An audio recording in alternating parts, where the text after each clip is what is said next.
Yeah. Welcome out. This is a BPM special right here, right now for you and yours.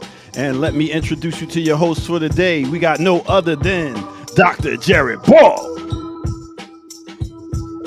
Kalanji Jama Changa, and Kamal K. Franklin. What's What's happening? up, What's good people? happening? How y'all feel out there? I know y'all ready. We came to give you what you asked for. We like to give the people what they demand here at Black Power Media. Everybody's here. We wait for Dr. Cornel West. Mr. West, where you The at? building, where you I at? hope you're running late, my man. I hope you're running late. Anyway, this is Black Power Media. We're live and direct. Our guest Cornel West is we thinking he on the way. You know what I'm saying? We hope he on the way, and we're gonna have a good time today, regardless. Thank No you. question. Yes. No Let's go, Jared. question. So first of all, greetings everybody. It's a pleasure to be back on with everybody. We all I can say is we definitely had the link sent, notices made, clarifications established. So we are waiting our guest. Give him a couple minutes. And should he make it, we'll get started. Should he not, I think we can endeavor to maybe talk a little bit about what we had intended to discuss with him. We could talk a little bit about why we may be thinking there may have been some wires crossed. We can get into any number of different things we see, but we definitely appreciate those who have joined us. And while you all are here, make sure you like, share, subscribe, and join the channel. Just don't swing through for some Cornel West discussion. We get busy and and do our thing on the regular with a variety of content that I'm sure you will enjoy. So make sure you stick around and come on back for that. You can, of course, check out our first interview with Dr. West from a little while ago. And when Kamal finishes opening his mail, he will... Once again, really on the air. That's what I do when I'm here. It's like, you about the business. I fit you with the mail. Yeah. You always got I'm the actually people's doing business. something. I know, yeah. Yeah. I made excuses for this dude, man. This actually is. This is part of the Panther Fund text, sending those out to folks.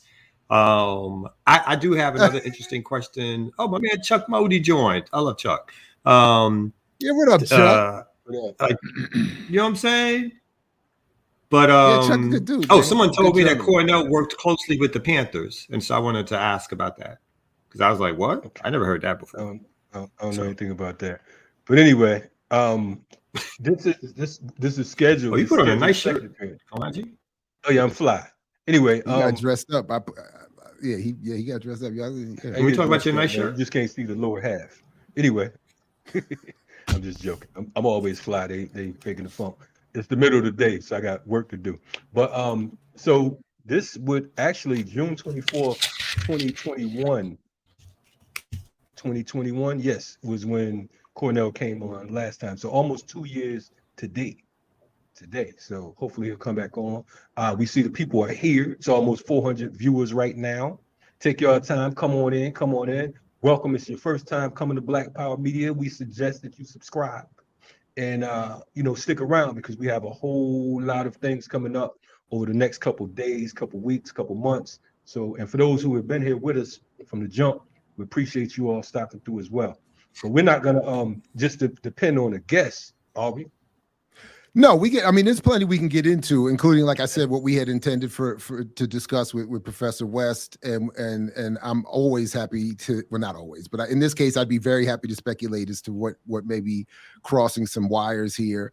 And we know he's making the rounds,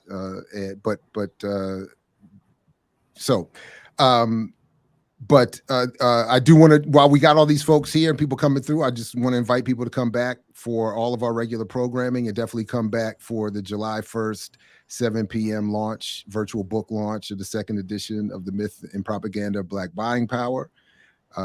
We'd love to have you come back for that. Please, again, come on back tomorrow morning for the Remix Morning Show. And make sure you have the bell rung so you don't miss all the different forms of content and shows that come out. Stuff is coming out daily. It's A lot of great content. Look, as I said earlier, as I've talked about earlier, we talked a little bit about yesterday out the gate. I was very much, and am still, we still, looking for Dr. West. I'm keeping my eye on the emails, etc. He's been sent the link, but wanted to talk with him about a number of things, including his the recent article that he penned with Jeremy Tate. I wanted to definitely ask him about that. This issue of standardized testing and the privileging of Western thought, specifically including James Madison as a revolutionary. I definitely wanted to ask him about that. And we want you all to go add ahead, on as well. Yeah, put it in the chat. We do have some hard body questions. I don't know if you felt the spirit, but this will not be like any other platform. The one thing that I would like to say too for our folks who are here checking in, we definitely appreciate you. And I think that one thing for me, I want folks to always know and always remember, here at Black Power Media, we don't feel that there's any platform on the planet that should get respected any more or any less than we are. You know what I'm saying? Than we do. So we sitting here and we're gonna do what we need to do. But I just had to get that out because it now I hear you. Right. I won't lie, it's a little bit frustrating. And given the collective experience represented on this channel, the collective work and time in, there should be no confusion, there should be no hesitation, and what can I say? But there is also, and there should be, and there should also be no confusion about what are the similarities and differences between us and other platforms. And but all's fair in love and YouTube, apparently. So no doubt. That's the word on the street, right? I mean, so anyway, but I was going to ask him about that. We were going to ask him in general. We had the big why question. Why are you running? Why do you think electoral politics is the answer? I had my jokes, ready for years ago, having invited him. And in fact, what I wrote here was that I said, because for me, Dr. West has always represented an interesting paradox of intersections, not in terms of intersectionality, but intersecting radical politics.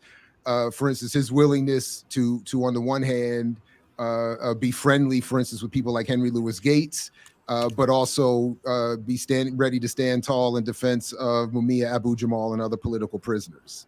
So the one thing I had written here was, the paradox of me asking you, Dr. West, about supporting the Green Party years ago.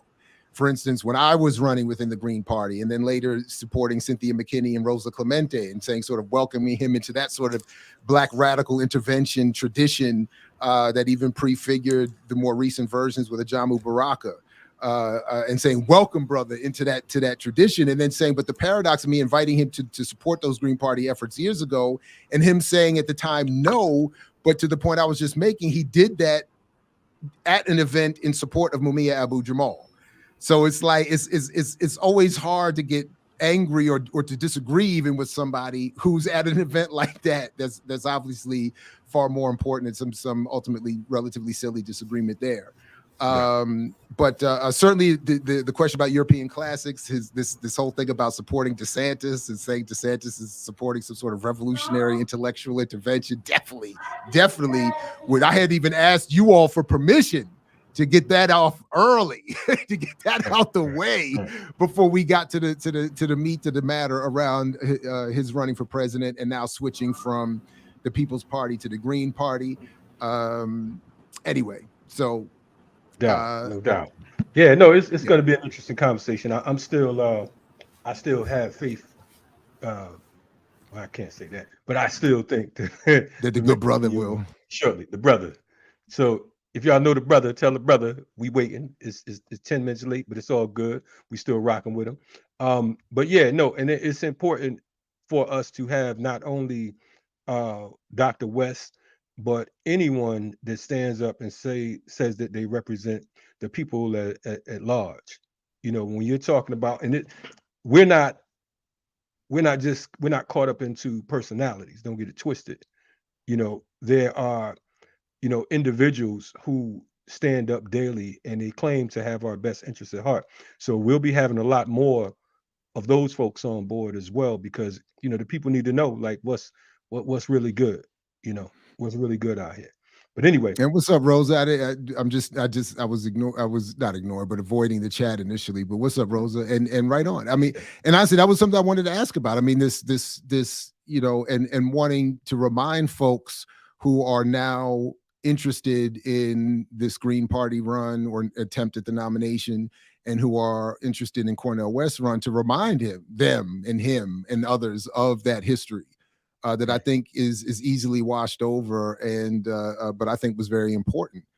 These previous interventions and efforts to do that, and then to raise some of what and maybe even compare notes on some of the criticism.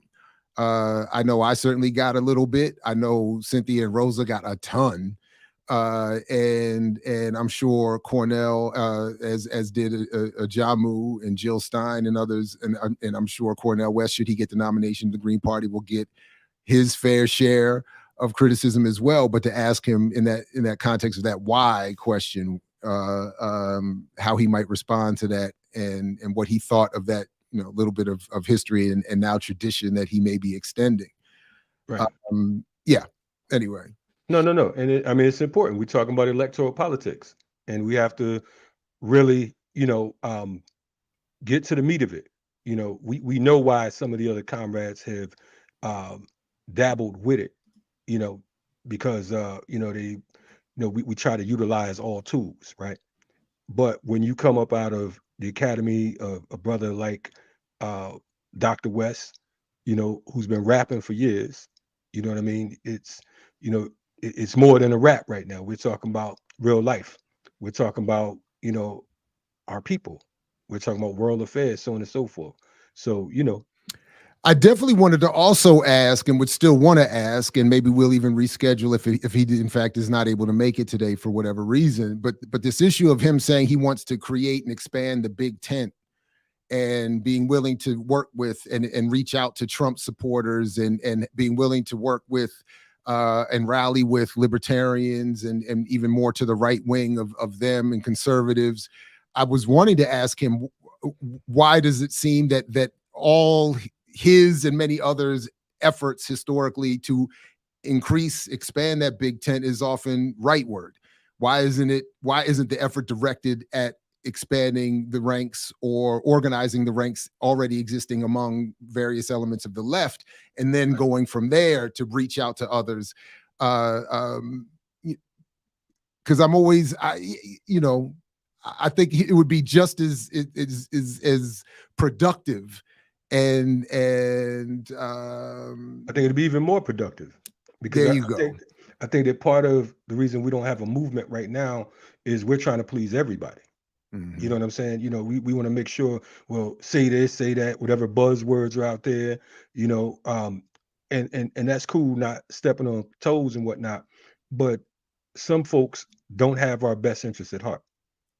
You know what I mean? So I don't think that we should go out the way. We have to deal with the issues at hand. We know what's going on. We know the realities of things. There's no more time to rap and sing. Like Malcolm said, we've been doing enough singing. Now it's time to start swinging. So let's not just come with empty rhetoric and fashionable militancy and all that crap. What's the real deal? Because even when you talk about the party that he was initially running with, their attitude as disorganized and whatever else they are, it's still a little more quote unquote radical than many. You know what I mean? But their agenda, I would argue, is not our agenda. So we have to tap in and say, okay, well, what are you representing? We understand that you're saying that you're looking to be the leader of the quote unquote free world. But what does that mean to Africans home and abroad? Mm-hmm. Mm-hmm. Yeah, so just real quick as an update, I haven't heard anything, but I just sent another email just letting Professor West know we're still here, and he's welcome to join us or to let us know if we can reschedule. We definitely, to Mama Julia Wright's point here, had in mind to ask him about his stance on Cop City. And what he as a candidate would want to do, or particularly as maybe even as an elected official, what he would want to do about police violence, abolition, etc. We were going to ask him all about all those questions about what would those first days look like. Yeah. How many political prisoners can you free on that first day? Can we get Asada back with a parade? Are we moving AFRICOM out of Africa? You know what I'm saying? What are we doing here? So anyway, at the same time, I mean, I'm also interested in hearing what he and others have to still say about how we do engage electoral politics. And I would have, I would still want to ask him about this after party concept I keep wanting to push, or what other formation, or to hear him out, and maybe he's got a convincing line as to why, does he plan to build the Green Party, or is he saying is his attempt to I don't mean use in a negative way, but to have this be a vehicle for creating something new and bigger in terms of electoral politics. I'm not, but I'd be interested in that as well. I remember, and looking back, I do think it's safe to call it a fantasy at the time. Was to say, can we turn the Green Party into a red, black, and green party by bringing in the majority of the people and then advancing the politics a little more to the left? And the response, particularly in some Black nationalist circles, was not a good one. It was we're not working with those folks. We don't want you misappropriating the colors, this, that, and the third. And I was saying, I get it, but it wasn't to disrespect, at Garvey or any other formation. It was to just make a point about how we engage electoral politics. And what was always frustrating to me, and something I would have wanted to ask, and still would want to ask Professor West, is along those lines, because I know he engages in those communities. Even as he says he would talk to Trump supporters, he will absolutely still talk to nationalists and African-centered and all these other variations of Black radical communities. But to ask him, does he see what I saw at the time and still see as the contradiction of folks waving a red, black, and green flag and refusing at certain instances to work with various white groups or what are perceived to be white politics, but then will still turn around if asked or encouraged and vote for an Obama or I don't know, whoever the next one will be, out of some sort of vague symbolic solidarity. But we're gonna win in spite of ourselves. It's just we got to go through a whole lot just to get a little bit. Someone asked, did he cancel? No, he hasn't canceled. Matter of fact, I'm going to make a request to the chat. Everyone tweet at Cornel West and ask him, why is he not on Black Power 1? So if you all I think it's a good question. That, because then that way, maybe he'll get the answer. I mean, get that message, since he didn't get his email. So listen, I don't mind. I'll at least say this, speaking for myself. I think what part of my initial reaction to seeing a little bit of what's going on and seeing and engaging YouTube differently in the last couple of years with BPM and learning, a little bit more coming out of my naive state of affairs. There we go. All right, there we go. The people. It looks like he's showing up here. He's getting himself together in the background. So when it looks like he's ready, we'll bring him up. But okay. Yeah. I saved just in time. Hey, we're in the building. This is Black Power Media. You know what I'm saying? I need y'all to know. Please understand. Share, like, tweet, tell folks that Dr. Cornel West is in the building at Black Power Media, and we got some business to take care of. So we want to make sure that everybody's on deck for this. Y'all ready? Yeah, In the ready. chat, let Everybody us know ready. if you're ready So, for, so Dr. just off the West. top, we all know who he is. That's right. Legendary professor, academic, intellectual, activist on the front lines of many varieties of struggles for a long time. And now, having just announced his candidacy for the nomination of the Green Party for the presidential election of 2024, is the Dr. Cornel West, and I believe he's having. Nod your head if you're ready, Mr. Dr. West. He has spent. Oh, there it is. He's nodding. There. Okay. So let's bring him up. Dr. West, greetings to you. Welcome back to BPM. Mr. West. Apologize though, y'all. Good God, man, we're gonna set up another one so we can go for much longer. But I deeply apologize though because I got backed up. Then I looked at the thing and see I'm out in LA, so it's 11 o'clock, 2 o'clock, and getting in from New York is all. But how you doing? How you doing? Though, We good now that you here. We about to take it personal. We like, come on, Mr. West. Oh no, I never ever do that. Yeah, you know what I'm saying? I'm like, I know Dr. West ain't gonna do us like that. I know you battling Jared over your I'm just so hairstyle. glad that I thought I said, oh my God, wait a minute.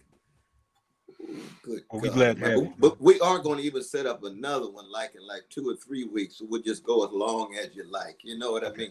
Cool, Okay, man. fair enough. So we understand. We think you got another engagement in about 30 minutes. So we're gonna go right up to 11:59:59. Okay, fair enough. Cool in the game. Let's get it. So the one question I did want to ask you that I think you're not being asked about right now, and I understand why, but I did want to start off with this piece of a couple weeks ago that you had written with Jeremy Tate about education and the classics, the European classics. And I'm wondering, so I'll phrase it this way to try to blend the topics here. When you talk about unifying for a better world under this campaign that you started for the nomination of the Green Party, how can we unify and better the world while still valorizing the West in the way that you and Jeremy Tate were arguing, including for saying that James Madison is to be considered as having a revolutionary potential, the slave owning. So in other words, West should mean Cornell, not Western, is the way So I'm wondering, could you say a word about that? And then maybe we can use that to segue into the purpose for your campaign. No, I think we got our other dear brother here too. That's cool. No, I mean, Right one on. of the things that I'm always concerned about is I was talking to Bootsy Collins about this the other day. We wrote a song together called Freedom, FREEDUM, that in a market-driven society, come out of vacation, tries to dumb everything down. Why? Because it's all about money. It's all about just getting over. So that when I think of classics, though, for me, it's not really focused solely on Europe, though. Not at all. Even the exam that we talked about. You see, you got James Baldwin, you got Toni Morrison, you got Du Bois, you got C.L.R. James. We're talking about the great wrestling for what it means to be human. And you can either go to Athens, you can go to Timbuktu. So you can go to China, or you can go to indigenous people. Every culture has profound conceptions of what it means to be human. And our contemporary market culture wants to dumb that down to just titillation, stimulation, rather than wrestling with insecurities, fears, and anxieties, knowing you're going to die, or how you're going to be a person of character and courage. And same is true in the music. You see, we talk about the classics. Well, of course you're talking about Miles and Coltrane and Sarah Vaughan. No, but if they just want to hear what the young folk hearing now, for the most part, I got a strong critique. So, right on. But you didn't talk about Sarah Vaughan in that piece. You were talking about, because we don't have music. It's mainly just text. But that's what I'm saying. Toni Morrison is there. And James Baldwin is there. Du Bois is there. C.L.R. James. I didn't. Not in this Wall Street Journal piece. It's talking about Galileo and James Madison. Because what it is, I've been part of this effort to do away with the SAT, which I think has really always been a joke, and have folk read text. See, so they can just read. They can read Plato. They can read James Baldwin. They can read Herman Melville. And I don't want to belabor the point, but I'm just being clear about what I mean by no. of But part of the issue with the SAT was the westernized, standardized cultural approach that worked against world majority people. And so when you have people like Jeremy Tate, who's not at all interested in Baldwin and all of them, looking to work with you to couch himself and present himself as a progressive, when all he wants to do is make sure all we're reading is these European folks, I don't think that's I'm no, I think you're about right about that. I mean, Brother Jeremy's not a progressive now. He's a conservative white brother. But what is distinctive is that in his talk about the classics, he now always includes Black folk, brown folk, and others in his presentations, in the exam that they have. You see what I mean? That's the thing that's concerned, because I've been shaped very much by aspiring to greatness. That education is a habitual vision of greatness. I learned that actually from John Henry Clark and some of the others. But it goes back to your point, my brother, which is how do we define greatness? And that's crucial. Aretha's different than Jody Watley. I mean, we got to be honest about that. You know what I mean? That I ain't got nothing against Jody, but she ain't Aretha. She know that. So we have to keep the greatness available to the younger generation. Same is true intellectually. You see that Sinclair Drake is different than Kenty. I mean, we have to be able to make certain kind of distinctions, even as we support Kenty, even as we uplift the greatness of a Drake within our own tradition. I appreciate that, but that's my own motivation. Okay. Yeah. So Dr. West, we love you. You know what I'm saying? We appreciate what you do and your commitment to our people. And we do recognize it's the 50-year anniversary of hip hop. And we know you're one of the best rappers out here. So we're gonna try to cut through the rap. We're gonna do these questions direct. So the question I have for you, brother, you always so kind. I mean, I gotta. It ain't rough, it ain't me, like the artists say. But I want to ask you, because we're absolutely pleased that you left the whole People's Party alone, right? And that you're making your waves through the Green Party, right? The question I have is how did that come about in the history of the People's Party? Do you have like a staff or a team that because it just seemed like that was kind of a move to the right, and it wasn't quite right, so I'm just trying to figure out how did that even take place, because it kind of left a bad taste in a lot of people's mouths. And for you, we know you can explain it better than others, so rather than us putting words into your mouth, what brought that about, and also what brought about the decision to leave that situation alone and venture onto the Green Party? Yeah, no, again, appreciate the question. One is that, you see, when I was with Brother Bernie, which is progressive wing of the rotten corporate-dominated Democratic Party, trying to raise issues of Wall Street, Medicare for all, very weak on militarism, not strong on anti-imperialism, that you had a group of folk who broke away in 2016 because they thought Bernie should have attempted an independent run. Now, I was with those folk. So when they founded the People's Party, I was there with Sister Nina Turner and a host of others. So that was my initial connection with them. We had come out of Bernie's campaign in 2016. Then I was on the board with Sister Nina and a host of others, but didn't stay in contact at all. None whatsoever. Then I get a call from my dear brother Chris Hedges, who I have great respect for. And he says that the People's Party would like you to run for president on the third party. And I said, well, shoot, I need to think and pray on this thing. So we had a meeting and so forth. And I said, well, this might be a good idea. But I should have done a closer examination of both the perceptions of the People's Party, the internal conflict that I had very, very little knowledge of. And so once I decided, in fact, they were going to run both of us. They were going to meet me and Brother Chris. And Chris's wife said no. My wife said no, but we had more prayer and so forth and said, okay, we're going to still proceed. And lo and behold, all of this stuff comes out about what has been happening in it, the charges. I know they're alleged charges, but the charges and what have you. And I said, well, I will always give them credit for coming forward, for asking me, but I ain't got time for this. I got to focus on the people that's suffering, their resilience and their resistance. I don't need, in interviews, they would start off asking about the People's Party, and I'm trying to talk about abolition of poverty and abolition of mass incarceration and militarism and the Palestinian struggle.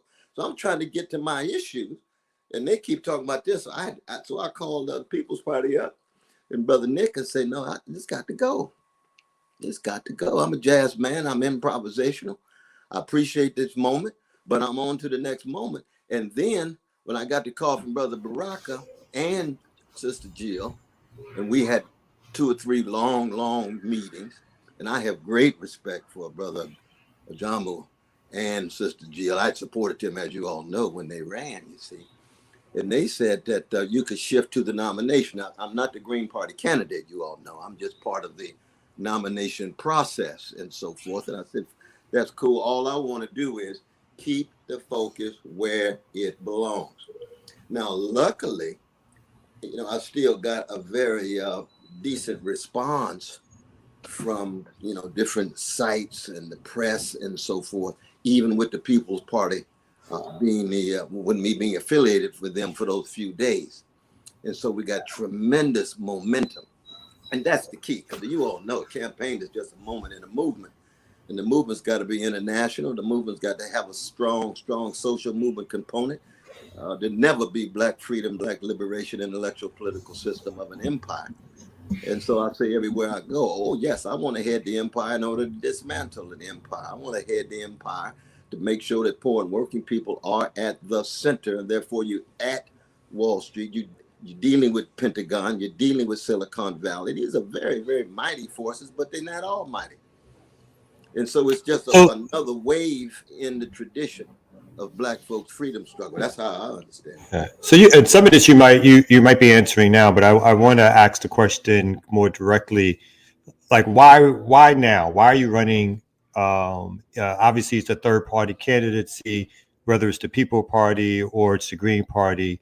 Why is Cornel West deciding to take this track? I mean, you obviously have access to media to get the word out about different things that you're interested in. Obviously, you're a writer, you're a commentator, so you don't necessarily lack for an audience to talk about all the issues of concern to you. Why make this move in terms of obviously a third party candidate? To keep it real, you're not going to win because so this is obviously for a reason you're doing this. Why now are you doing this in terms of a presidential run? Well, I mean, one though is, my brother, it always has to do with a sense of calling, and calling is always tied to the unpredictable and the unfinished and the incomplete. We don't know where history is going.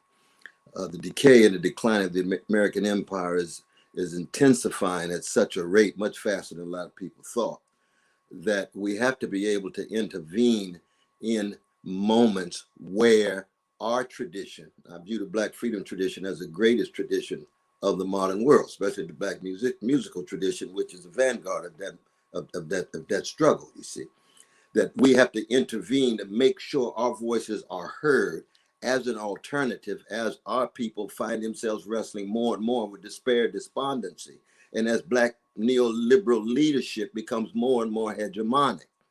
So it's a way of just trying to make sure that the greatness of our tradition is available to the younger generation and also available to the other fellow citizens in the rest of the world. And I didn't hear that voice in this particular moment.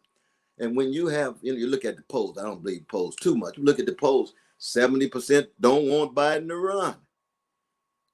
Then you got the neo-fascist gangster on the other hand, Trump himself, who more and more folk are pulling away from, even though he's got his loyalists who are cultists who will hold on no matter what.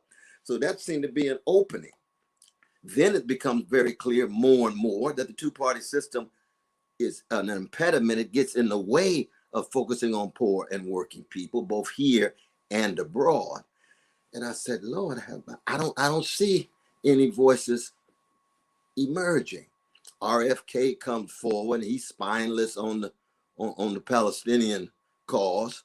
Overnight, he's waving the flag and carrying on, talking about Israeli Defense Forces have never killed children intentionally, 551 precious Palestinian children killed between June 6th and June 8th and August 26th of 2014. If that ain't a crime against humanity, we all ought to go to the crack house. I mean, where are the voices? Where are the where are the figures who can be in some sense heard to highlight this kind of suffering, these kind of crimes? Those are the questions that I was asking myself, my brother. Very much so. So who's on the short list for running mates? Did you I hadn't even thought about it though, man. I hadn't even thought about it. It's a good question. It's not Kanye, is it? We not doing no West on West violence, though. Oh my God.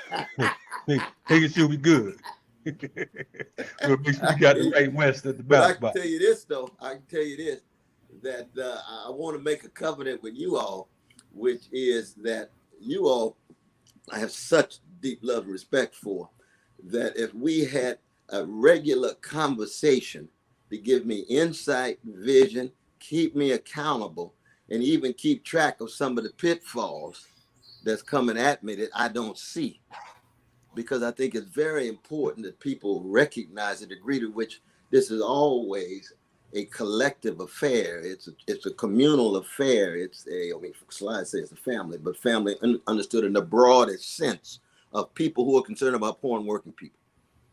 And in that conversation, it makes all of us stronger. And I especially want to be more fortified than ever, because we're talking about the greatest tradition, the Black freedom tradition, now on a stage in my particular articulation of it that is broader than I've had before. Now, you're right, though, brother.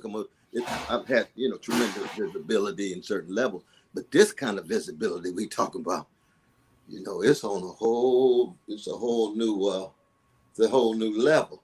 And you want to be true to the best of what has gone into the shaping of all of us in terms of the Black freedom tradition passed on to us as we make that highly visible move, so that we can be as effective before they shoot us down or trash us or whatever else they do.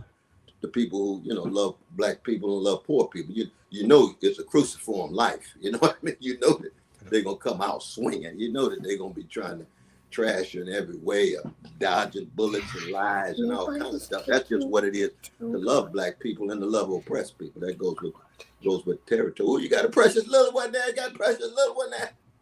Yeah, I'm old, but I got two precious little ones. I got a 7-year-old and a 10-year-old. Yeah. 7 and 10. The 10-year-old's off to California. You're going off to California. That's where I am right now. I'm in LA right now. The sun is not shining. Tony's wrong. Okay, man. All right, though, baby. Tony ain't right about that. Sometimes it does. Hey, man, that's why they broke up. But listen, somebody's lying.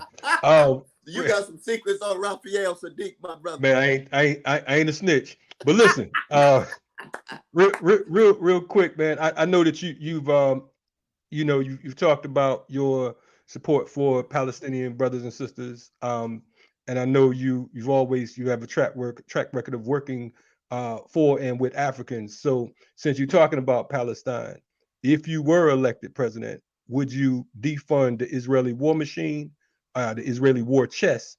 And also, what about AFRICOM over on the continent? I mean, part and parcel of the dismantling of the empire is the massive pullback of military support, which has to do, including NATO, which has been an arm of U.S. imperial hegemony. You see, that's one of the reasons why we're in Ukraine right now. Right?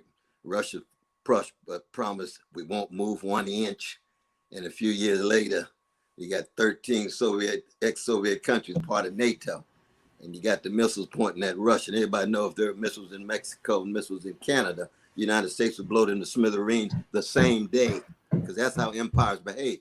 Now, the Russian empire is a wounded empire. They got repression. Putin's a gangster, but you understand he's been provoked.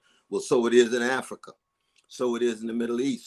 So the dismantling of empire would be a global one. But because the billions that go, 4.5 billion that go every year to support Israeli apartheid-like conditions on the West Bank and the sub-citizen status of Palestinians inside of Israel, that would be a probably massive cutback, if not full cutback. And so we're really talking about a very, very different foreign policy. What would a U.S. foreign policy look like that looks at the world through the lens of what Frantz Fanon calls the wretched of the earth, rather than through the lens of profit-driven corporations tied to U.S. imperial geopolitical interests? Now, that in some ways is a new frontier, because we've never had anybody who's tried to look at it in that way, who had any kind of access to power. So what would that mean? I got to be a jazz man. What does a jazz man do? Learn and listen. Bring together the finest minds that has been reflecting on foreign policy from the vantage point of poor and working people in Africa, in Asia, in the Middle East, and so forth. And a lot of that is uncharted territory. So I don't want to in any way, say that I have any kind of definitive thing. I'm trying to get the lens in place. And the lens in place are so radically over against what's in place right now. And both parties, as we know, are just so tied to military expansionism. You saw it in the debt ceiling agreement to take money from poor folk food stamps. But all of them can agree that the military budget continues to grow unaccountable, and then don't even want to tell the truth about how much it is, 880 billion. No, it's 1.5 trillion. But they got secret funds that tie to the State Department. Well, just tell the people the truth. Respect people enough to tell them the truth. Where is their money going? You mentioned this already, but I just want to get sort of further confirmation on I guess what you're thinking foreign policy wise, because you kind of just put it out there. So obviously the United States is deeply ingrained in giving weapons and the West to Ukraine. There's a narrative that Russia, unprovoked, started a war there. No conversation around NATO pushing up to the borders of Russia. In fact, any conversation of that is labeled as Russian propaganda. With all that said, so day 1, day 5, or whatever, if you were in the office, let's say, would you pull out all funding or stop sending weapons to the Ukraine and call for a peace process? I would do two things simultaneously. I'd call for a ceasefire, call for a meeting with the Chinese elites, the Turkish elites, Ukrainian elites, Russian elites. I go in with leverage, and the leverage is exactly what you said. You're not going to get the military support, but I'm concerned about the suffering of Ukrainian brothers and sisters. That's why the ceasefire has to come in place. Stopping the war, stopping that kind of suffering, and then sitting down and saying, given the leverage that we have, given the U.S. imperial interest that has led toward the escalating military support. You remember they draw a line and say, we're only going to give this, then that line is crossed, we're only going to give this, that line is crossed, we're on the way to F-16s, right?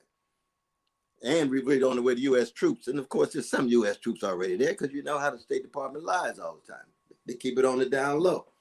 So you go in with leverage, but you say, but look, we're looking at this from an anti-imperialist lens, which is simply to say, we're looking at this from the vantage point of the precious Ukrainian brothers and sisters who are suffering. And I don't downplay that suffering. I recognize that the Russian invasion is a crime, but the United States has no moral authority whatsoever when it comes to invasion and occupation. We've done that in so many places that it's a joke that we would even think we can criticize that, you see. And so I'll go in with that kind of truth telling and that kind of concern about justice for the least of these in the biblical sense of that word. And I think it would probably blow the minds, you can imagine, of a number of the power brokers in different places, because that's so alien to the U.S. empire. So alien. So you've obviously you've already talked about this. You've referenced the Black radical tradition. You've talked about your point about, and I would love to come back to your point about that the black music is the vanguard of the Black radical tradition. I would love to come back to that at some point. But yeah, for now, in terms of this campaign, how does your campaign fit within, in your point of view, as you see it, with the Black radical tradition? And how do you mean for it to reflect or direct itself specifically to the ongoing struggles of Black people here in the United States? Absolutely. Well, one, I do think that Black music is at the center of it in this way. That the Black freedom struggle has always been fundamentally about telling the truth about catastrophe. Our catastrophes have been reduced to problems. See, so a lot of the discourse has been about the race problem or so-and-so problem. There's never been such a thing as just a problem. There's been catastrophe, you see. So that the blues is catastrophe lyrically expressed, strange fruit. It is catastrophe honestly confronted. It is catastrophe artistically transfigured to keep a compassionate resistance to that catastrophe. Now, you could be Black nationalist, Black Marxist, whatever it is, but you know you're dealing with levels of catastrophe, psychic, social, economic, political. Now we could go ecological, we could go nuclear, but catastrophe is the starting point. That's what brings Garvey and Stokely Carmichael together. They understand they're dealing with a catastrophe. They might have a different analysis of it. They got the right starting point. That's crucial. Then there is swing, which is a conception of time. Afrofuturists understand this, I think. A conception of time that means that when it looks as if there's no way out, there's dead ends everywhere you look, you still have a conception of time on and off notes and so forth that authorize a better future. It's a utopian possibility, an unstoppable predilection for alternatives, and it's exemplified in a hope of people who are willing to tell the truth, seek justice, live and die. And that's true. That's true for Black nationalists. That's been true for Black Marxists, been true for Black anarchists, whatever, anybody concerned about Black people, and in the end, poor and oppressed people. But that's still constitutive of our music. And then there's improvisation. You can't be dogmatic. You can't be doctrinaire. Why? Because when you're dealing with catastrophe, and when you're dealing with people who are trying to foreclose your conceptions of time to convince you you have no hope, there's no way out. You'll always, but the Afro pessimist, brothers and sisters, right now, Black people will always be abject, always be subject, always be oppressed. Get used to it. You can only call for the end of the world. But thank God that swing, don't mean a thing, they got that swing. Swing is a conception of time, not just in music. It's how Black people walk, how Black people talk, how Black people create churches and communities and connections. They call it swag, but it's with a swing such that there's always possibility for agency. There's always possibility for the impossible. It's like Sun Ra. We've tried everything possible. It's only because we're pressed for time, Dr. West, that let me just try to help, because I wanted, it's my fault, and I know we're pressed for time, so forgive the interruption, but I wanted to really, I was trying to push you to localize or localize the internationalist question Kalanji asked about AFRICOM, and segue that to, and I'll preempt Kamal with a question about Cop City. I was really trying to get I was really trying to get you how, in other words, how are you going to, in what ways do you see yourself addressing this campaign to the specific struggles of Black folks here, as it is part of a broader internationalist effort that I know you're engaged in? We're all engaged. But sorry about that. Please. Yeah. See, but for example, you take Brother Martin in terms of catastrophe, militarism, the bombs dropped in Vietnam, fall in the ghettos back home. What does that mean? You militarize abroad, the blowback militarized domestic. That's in part what Cop City is all about. It is about the escalation of the militarization of the repressive forces in the Black community whose aim is to retain, repress, and contain, treating Black folk as if we're less than human, be it brutalized or murdered. And then you criticize the Black neoliberal leadership that facilitates that kind of thing. The 11-4 vote, the Black mayor, and we're on to keeping track of the catastrophe, and it's manifest in this particular way. I'd say the same thing about the domestic violence. I'd say the same thing about support of the trade union movement, especially when it's progressive and has critiques of white supremacy. So that you can see I was using broader categories, but through those categories, you'd be able to zero in on a variety of the issues that Black folk are wrestling with, because if we're not true to Black folk and tell them the truth about the scope of their suffering and the scope of the catastrophes visited upon them, then we're not really even fit to be raising our voices in relation to them. And the last thing we need to do is to minimize or deodorize that funk. And that's why the funk is so crucial to the Black musical tradition. The funk understands you're dealing with catastrophe. You got to find a way out. All you can get is a mothership, fine.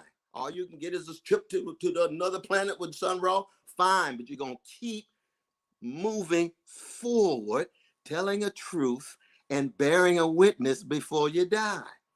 And so in regard to all of these different kinds of issues, as long as you understand predatory capitalist processes, as long as you understand the depth and scope of white supremacy and male supremacy, as long as you understand the richness of a great people who have responded to that for 400 years and are still going at it against the odds, because part of the campaign is not about the visible and the measurable, you can imagine. It's also about the invisible and the immeasurable. And that's the spirit, see. That's the spirit of struggle, the spirit of freedom, the spirit of hope. And in the end, deep, deep down, it's the spirit of love. Because Black love is always a crime in a white supremacist world. Now that's one reason why we continue to love, because we know it's a compliment to be viewed as a criminal when your people have been criminalized. Right. So speaking of love, funk, and Cop City, here in Georgia, we have living in Georgia, we have the Georgia International Law Enforcement Exchange, right? Which is an exchange between Georgia police and Israeli soldiers. Absolutely. The training that goes on. Absolutely. It's been going on for 30 years. They've had 29 delegations that have gone to Israel to train yearly, right? Now, this is a primary function when you're talking about Cop City. This is on the back end, right? These are some folks who have been sponsored by folks like the APF and so on and so forth. Beyond Cop City, dealing with the police state as a whole, seeing that, let's say you would be president. How do we deal with the over 1,200 murders of U.S. citizens right here domestically by police? Is there any type of measures that you would have in mind, or thoughts that you would, any type of, I don't want to say crime bill, but executive orders that you think would be of benefit for the people as a whole? Because it's straight up genocide right now. Absolutely. And you can see the connection between the new Jim Crow and the apartheid conditions of the West Bank, because new Jim Crow is an extension of U.S. apartheid, and it's just a Jim Crow, which is now a junior in terms of not being legalized the way the old Jim Crow was, but in terms of the vicious material conditions, it's very similar, and the mass incarceration regime is just an extension of that, but a major extension of that. So the first thing you do is demilitarize the police. Second thing you do is abolish poverty with major resources from both massive transfer from the military, but also high taxes on the wealthy, to ensure that people have access to jobs with a living wage, quality education. It becomes a process of doing that. I mean, I've told folk, that shoot, if I win, I'm not moving into the White House till everybody has a house. So you just let folk know, hey, we in this together. This is a collective thing. That the priority is going to be precisely what Fannie Lou and Martin and the others tried to teach us. It's going to be on the least of these. And if I'm able to actually engage in the abolitionist movement in regard to poverty, that's already a major contribution in terms of cutting back on crime. Because folks' frustrations and their rage can be filtered in a different kind of way. Now, it's not a panacea, but it's a major, major move in that direction, because you also have psychic forces that you have to come to terms with in terms of self-hatred and self-violation and self-disrespect and white supremacist propaganda that's bombarding folk, bombarding Black folk, you see. And you have to provide major resources for cultural institutions that are bombarding white supremacist lies against Black people, so we can straighten our backs up and believe in ourselves and believe in people who look like us, and then be in solidarity with oppressed folk in other countries, Caribbean, Africa, Latin America, Asia, Europe, wherever it is, Middle East. We have to have an international and global dimension. I think that C.L.R. James and the others really have taught us well in that regard. So, Dr. West, let me ask you, Does that make sense, though, brother? It's absolutely makes sense. Yes, sir. We appreciate that. Yeah. Appreciate Let me that. ask you as a quick follow up to the Cop City questions. Would you pledge to be part of your campaign platform to say no Cop City as part of the no militarization of the police? And would you do future, like, I have no idea whether or not you've spoken out about it in the past, but to do more to speak out about it. The struggle is still ongoing here in Atlanta. There's still other ways that folks on the ground are trying to make sure that Cop City never happens. And because you're going to be sort of on a whirlwind tour talking about your presidency, I think emphasizing obviously the militarization of the police, but this specific example, which has become a center point of discussion around the militarization, will become so important if you, as someone who has a larger platform, are able to speak on it and keep it alive. And so that would be a request, would be to add that as a part of your platform. No, and I deeply, deeply appreciate that. Deeply. And you can imagine, I mean, you know, shoot, if I win, I would pardon Mumia Abu Jamal. I would pardon my dear brother in Arizona, known as H. Rap Brown. I would pardon Brother Leonard. I would tell Asada she can come home if she want to, or she can stay at home if she want to. I would pardon Julian Assange. I would pardon Snowden, who have been truth tellers and revealing the war crime. And I'll say that publicly on television, all these different moments I get a chance to sing my song. Shit, I'm gonna put a smile on Donny Hathaway's face in a way that surprised myself, because they set the standard. You know what He said Donnie, y'all. Hey, he put a smile on my face. He said Donnie. Of all the names you done said, that was it. Hey, man. Now we got to support Dr. West. And you got to remember now, brother, it ain't no Donnie, not only with Brother Scott, who was his teacher in St. Louis in the church, but Curtis Mayfield. You know, Curtis went to D.C. and discovered Donnie with Leon Hudson, his roommate. Both of them wrote the Ghetto together, singing Cornel with Roberta Flack. And you know the song that Donnie and Curtis wrote together called Suffering? No, I didn't know. The only song they wrote together, Mentor and Mentoree.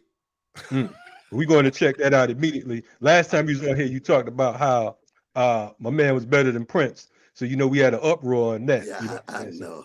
You know, I was just trying to meddle a little bit because they different kind of geniuses. I mean, Curtis is just more than he's an artist. He's my soulmate, you know. Prince I love, but he was more like a younger brother. So it was hard to make that kind of transgenerational judgment. But you're absolutely right. We could go on. But you know what? Let us plan. Do you all, can we just get a date right now? Yes, let's go. What you got? Yeah, pick one. We on you. Pick one. We're going to make it happen. Pick one, and we live schedule it right here. That's right. So by the way, while you're thinking about that, do it on June the 28th, same time? We can do it June 28th, same time. What day is that, folks? That's Wednesday, June 28th. And it is at 11 o'clock. Yeah, it'd be 2 p.m. over here, unless you on the West Coast. 2 o'clock for you, because I'm still in LA. So it would be 11 a.m. your o'clock, time. June 28th. Because the thing about it is, man, you all are not just, you know, such powerful intellectuals that keep me mindful of my blind spots, but it's also a spiritual thing. You know, y'all are musicians of the spirit, see. And anytime we get a chance to talk, it's uplifting and empowering. It's like a jam session in jazz. You know what I mean? You just leave more fortified and empowered. And I need that more than anything. Hey, man, we definitely appreciate you coming on. You know, since you scheduled live on air, folks, you heard it right from Dr. West. June 28th, 2 p.m. Be back here before that. But June 28th, 2 p.m. And no, Kanye will not be his running mate. So make sure y'all come through, check him out. Dr. West, we appreciate you. I was about to talk before we let him go, though, I got one quick one because you alluded to this. I just want to make sure I was clear. You didn't allude to this, but you said it in a certain way. So I just want to make sure I'm clear. Because when you talk about the unity of African people, obviously we need unity here amongst African people. No one disputes that. But that goes hand in hand, obviously, with the sort of a Pan-Africanist of unity with our brothers and sisters, like not one over the other. And I only emphasize to make sure that just because the prior, like, you know, you've had prior meetings with ADOS. And so I just want to make sure that the audience is clear and I'm clear. It's about unity together. There's no separation between Africans here in in the country and Africans outside in Africans in the diaspora from Africa. Yes. But I do support reparations that Sister Yvette and Brother Antonio have been talking about in relation to Brother Garrity and so forth. But I have no patience whatsoever for any kind of anti-internationalism or anti-solidaristic politics that embrace Caribbeans and Africans and so forth. But we also have to be mindful of our corrupt Black and African bourgeoisies that are not putting poor and working African peoples and Black peoples at the center of their politics. But that's what it is to be a left Pan-Africanist, the way in which John Henry Clark and the others were. But that's just something I just add on so that people don't think it's just Blackness fetishized. No, we got something else going on. We just talking about Black unity. We talking about priorities of Black oppressed folk who can have Black pharaohs. Remember Brother Sharpton, you heard him at the funeral the other day down in Tennessee talking about Martin Luther King Jr. went on the mountaintop, and I'm going to tell you what he saw. He saw Barack Obama. He saw Kamala Harris. I say, brother, get off the crack pipe. You know that ain't what Martin Luther King saw. Is that what he see, Brother West? I don't know what he saw, but he didn't see that, god dang it. What he probably saw was new pharaohs in different colors. And he said, but somehow these everyday people of Black struggling will be able to resist those pharaohs too. And I'm in solidarity with them. That's the Martin that I know. And I have to go at sharpened tooth and nail, because you can see that kind of talk about Black unity becomes so opaque and so vague that it downplays the class structures and the gender structures and so forth. But I know it's getting late. These folk waiting for me. I salute y'all. Hey, appreciate you, brother. Thank you, Dr. West. Appreciate you. All right, take care now. Yes, checking out Black Power Media. What y'all know about Black Power Media? What y'all think in the chat? We know some of you, was by humbugging. Some folks are all for it, but we appreciate you all checking us out regardless. June 28th, he'll be back, 2 p.m., according to him. So, yeah, I definitely wanted to appreciate some of the super chats in honor of BPM. I didn't catch what did that say exactly? Free them all, respect, Dr. West. Yeah, absolutely. Right on. And thank you for the support. Welcome Don Hammonds as a new member. Welcome Nelson. This jazz man also plan to legalize it. Yeah, that would have been, we can bring that up next week for sure. 28. I definitely wanted to get into this a little bit more too. I definitely would like to ask him in a couple of weeks about does he want to build a party? What is his plans long term? If this thing, if Kamal's predictions are in fact correct, that he does not win the presidency on the off shot, that he doesn't in fact win. Tell the man to his face, he ain't gonna win.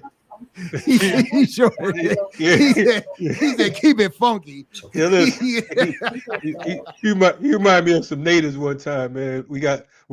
Somebody had disrespected them, and it was like 200 of them and like 10 of us. My man was like, yo, y'all can't win today.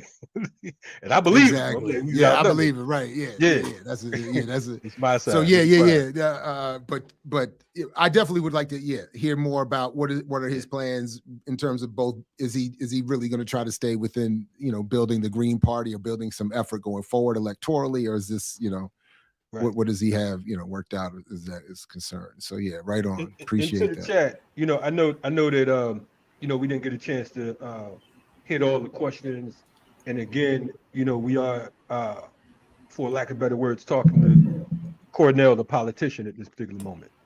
You know what I mean? We will try, as always, to keep people on task.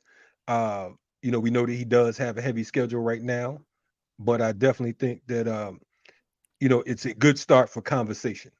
You know what I mean? So us opening up and him opening up and being willing to speak with us is if nothing else a good start. Criticisms or whatever. Yeah, right. And I also say, I'm also one of those people who are, well, obviously he's not going to win, but the idea of doing it became a little bit more plausible hearing him. Not that it was any different than I thought, but I think he clearly still lives on the left, right? He still lives on the left block, rhetorically speaking, analysis speaking. And I think he gave clear answers about his stances on a lot of the things that are a concern for folks like us, particularly when we hear certain sort of propaganda mills. And so, I look forward to seeing if he produces those same answers, if he does get network interviews, right? He goes on CBS News this morning or CNN, and they want to interview him as sort of an outlier candidate, but they probably will give him time to talk. And so I would like to see if his answers sort of reproduce themselves. So that part I was like, okay, I thought he had solid responses for the questions and issues, and even the whys or whatever. So so from that, I think I said on somebody else's program, I want to know why. I don't quite get it. So it resonates a little bit more. He ain't gonna win, but it's interesting. He can develop a platform, and so I think that question that you're asking, Jared, becomes extra important. Is what happens next?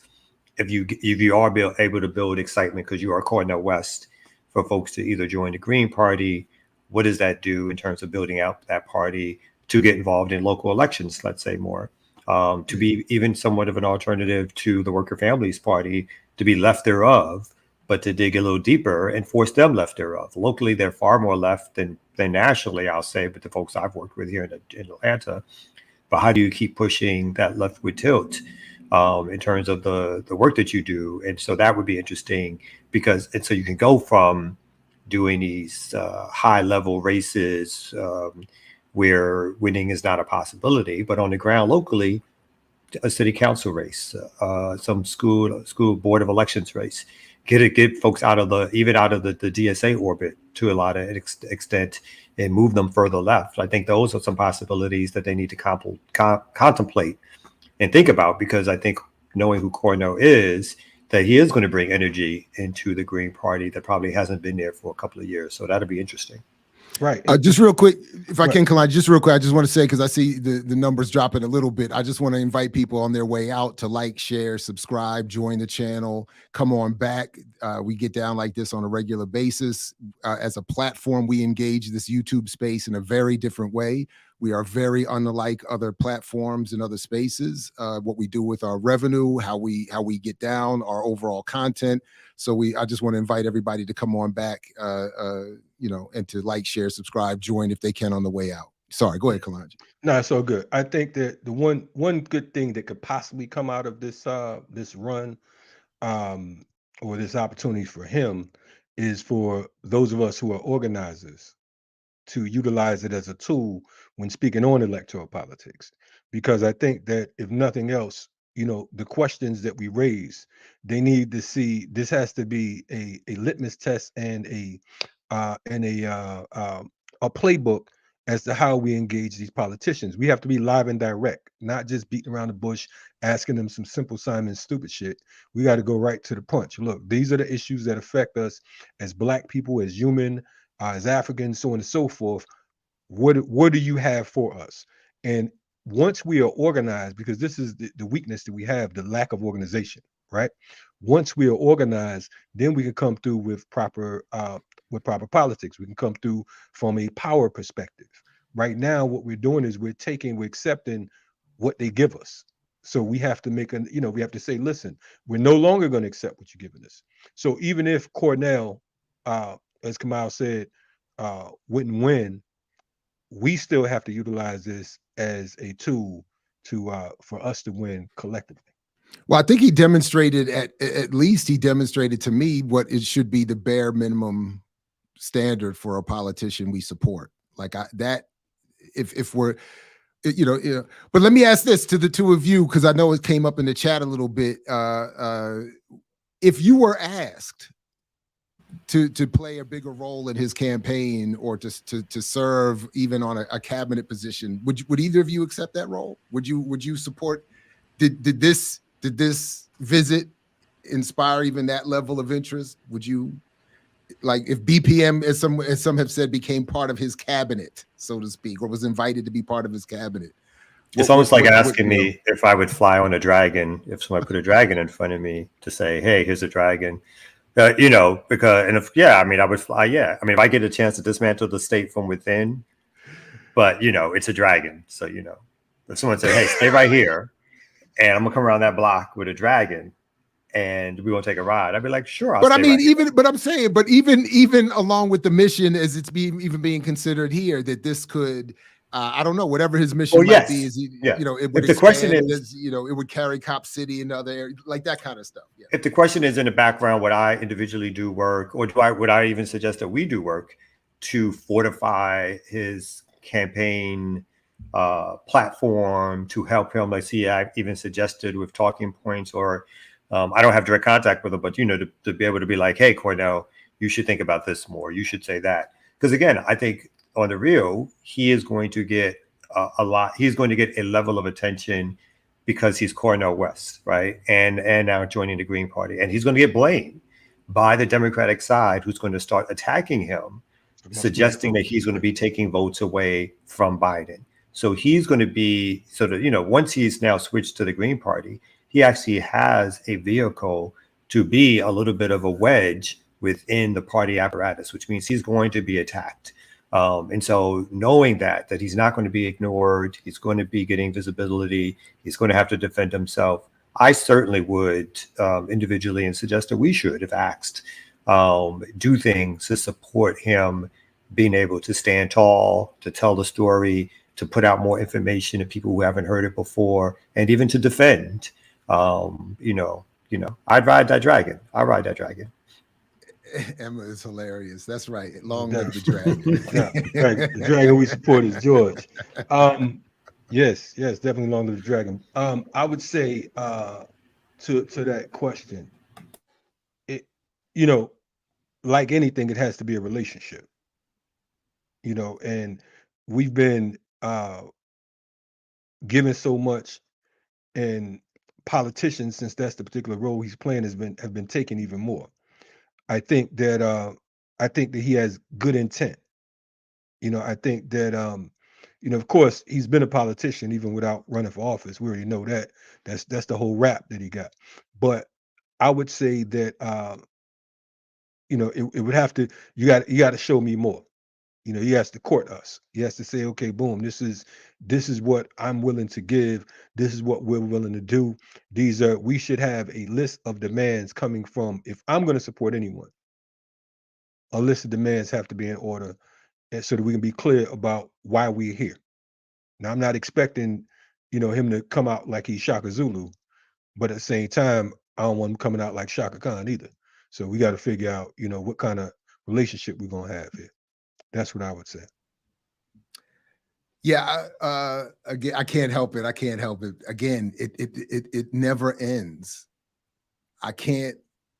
There's something in the psyche. Are you Professor Bill? Of the African world. Yeah. Because it happens all the time. Angela Walker, I did an interview with her when she was the Green Party VP last election.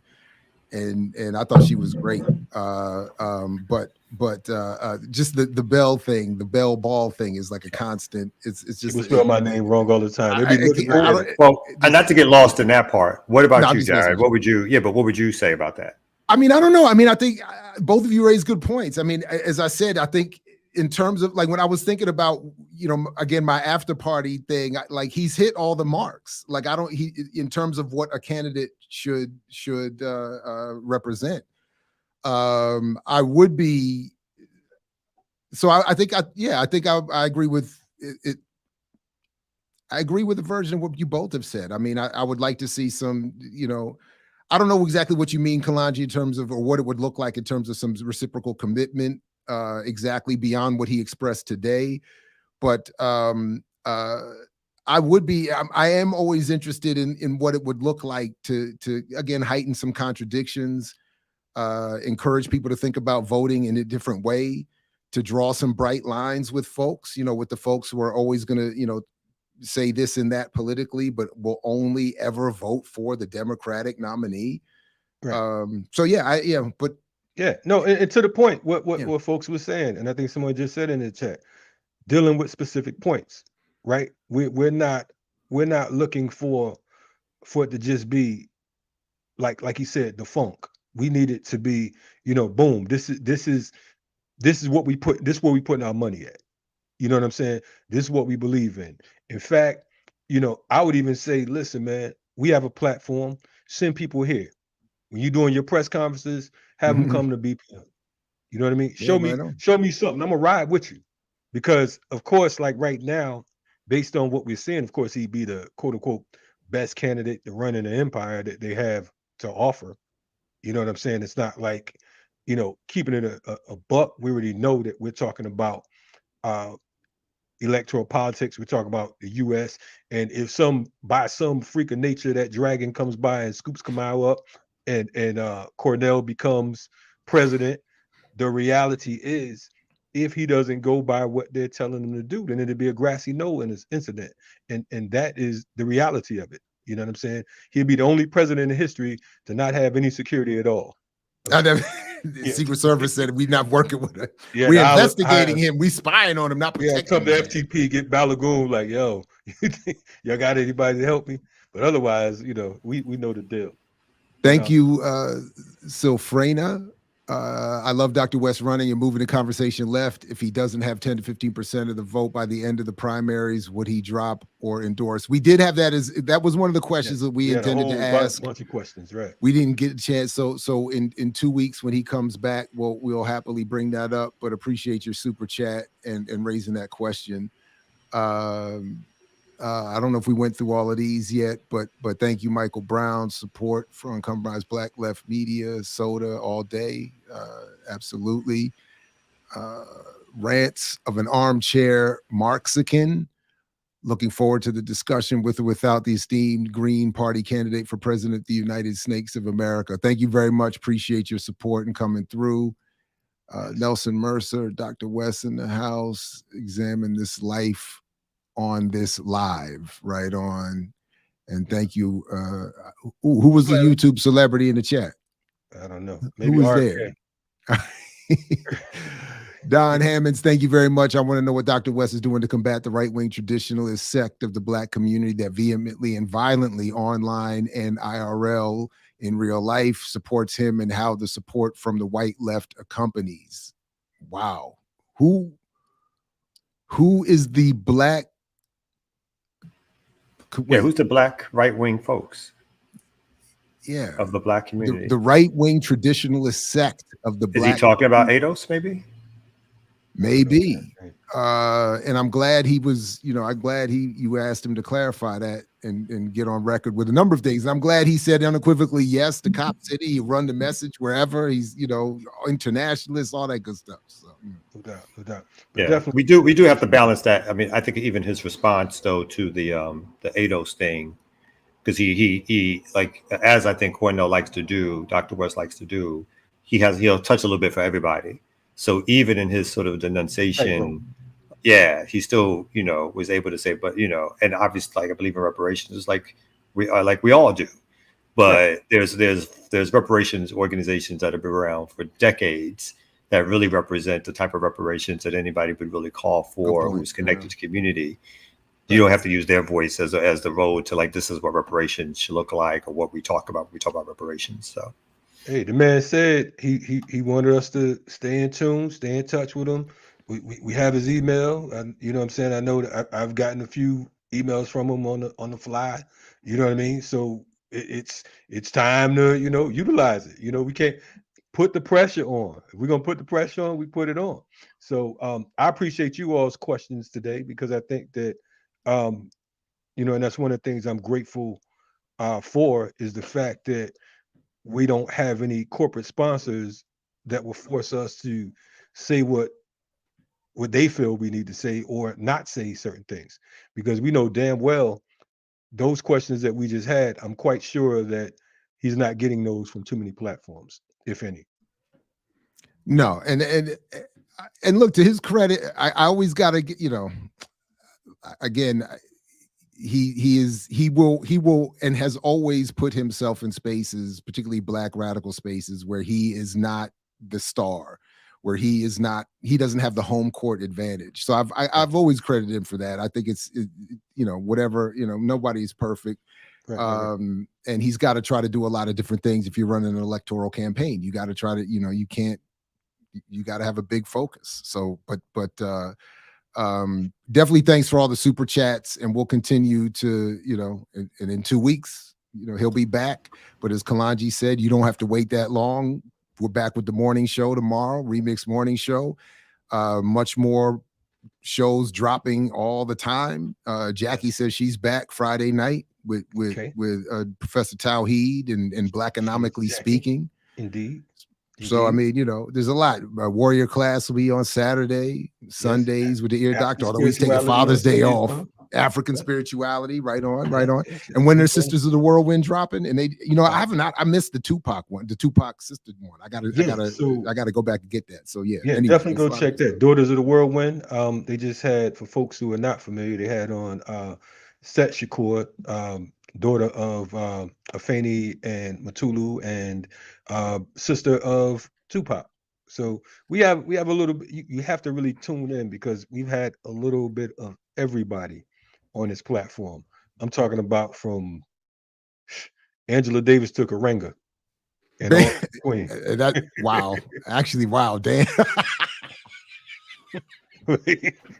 I'm not trying to. No, it's true though. No, we deal in the Black radical tradition, and we don't always agree, like individually and or collectively, with all parts of the Black radical condition, including with Cornel. But that's what there may be some main politics that we all agree on, but that's what the platform was built for. Let's get some Black radical conversations, discussions, disagreements happening. And that's broaden this audience of folks who can sit here and understand the levels of the Black radical tradition and how that brings us out into action for our community. So it's really important that we don't put forth just one narrow perspective, because we know that the tradition, which West does talk to and does fit in, is broader than all of our politics, right? So the fact that we're able to have these conversations, I think, fit well for what we're trying to build here, which is something that's not about there's one way with like just the five of us. No, we're going to have these larger discussions about what's happening in our community and how we bring these politics to life again for our folks to follow, listen to, and be a part of. No doubt. Welcome to Black Power Media. If it's your first time, again, subscribe, like the channel, share what you saw today. Twitter, follow us on Twitter. We're on all social media right now. Support if you want. If you say, hey man, I'm gonna do like Suge Lee and send a super sticker, do that. You want to be a Patreon, do that.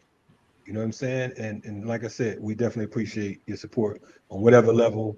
I don't know about these guys, but I'm about to tune out because I got other things to do besides. Yeah, we got to bounce. We got a world to engage and all of that, lives to continue. Big shout out to all the people that came through today. Thanks again to Dr. West, and we'll see him in a couple weeks, and we'll see you all tomorrow morning, or maybe later today. I don't know. Make sure the bell is rung because stuff keeps popping up all the time. And peace if you're willing to fight for it, like Fred Hampton used to say. And we'll catch you next time here at BPM. Thanks, everybody. Peace. This is a Black Power Media special presentation.